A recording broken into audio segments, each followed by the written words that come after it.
Assalamualaikum warahmatullahi wabarakatuh. Perkenalkan, nama saya Nurul Inayah dengan NIM 20.014.006.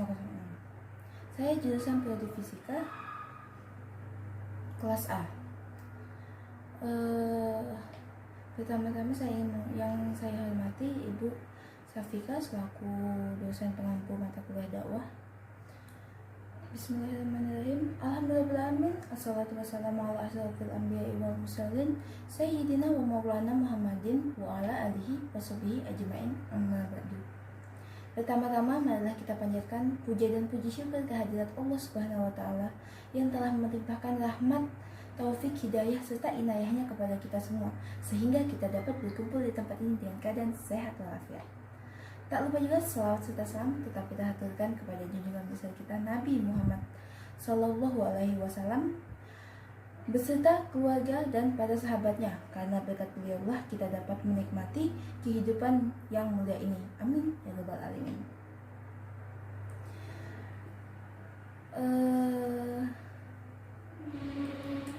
Saya hari ini akan menyampaikan dakwah yang berjudul pengukuran fisika dan korelasinya dalam Al-Quran.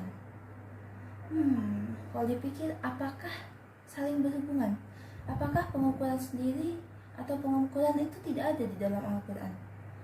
Kita coba lihat ya, apakah ada atau enggak. Oke, pertama saya akan menjelaskan tentang pengukuran terlebih dahulu. Pengukuran adalah penentuan besaran dimensi atau kapasitas biasanya terhadap suatu standar atau satuan ukur. Pengukuran juga dapat diartikan sebagai pemberian angka terhadap suatu atribut atau karakteristik tertentu yang dimiliki oleh seseorang, hal, benda, objek tertentu menurut aturan atau formulasi yang jelas dan disepakati. Itu pengukuran. Pengukuran itu yaitu ada pengukuran panjang, biasanya menggunakan cm, kilometer. Pengukuran berat badan ada berat itu ada gram, ada kilogram. Kemudian ada pengukuran waktu itu misalnya jam berapa, kemudian jam berapa itu misalnya sekarang jam 7, itu bisa pengukuran waktu, biasanya dinyatakan dengan second. Kemudian sekarang hari apa, sekarang sudah bulan apa, sudah bulan berapa, 1 bulan berapa hari, itu masuk pengukuran waktu.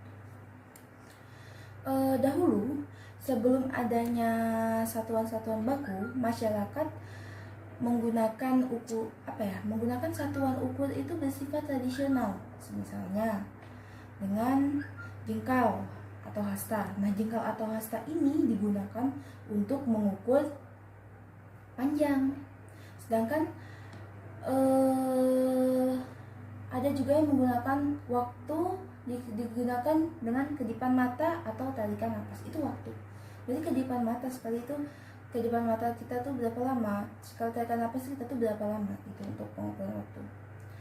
Nah, pada saat itu Al-Quran diturunkan ke abad 6 Masehi, yang pada saat itu belum diturunkan satuan-satuan baku pengukuran. Berdasarkan kajiannya Abdus Sakir, ternyata di dalam Al-Quran juga berbincang tentang pengukuran, yaitu pada surah Al-Qamar ayat 49.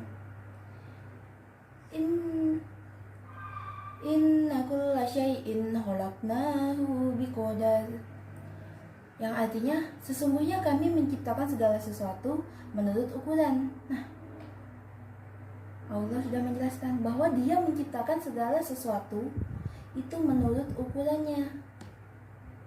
Dia tidak asal buat. Tidak ada di dunia ini yang tidak ada memiliki ukuran. Contohnya saja, kita dapat mengukur besarnya gajah, kita dapat mengukur besarnya air, besarnya lautan, tingginya gunung berapa. Coba kalau kita manusia dilogikakan, itu sangat susah mengukurnya, tapi ternyata itu yang ada ukurannya dan sudah banyak tercantum di peta-peta.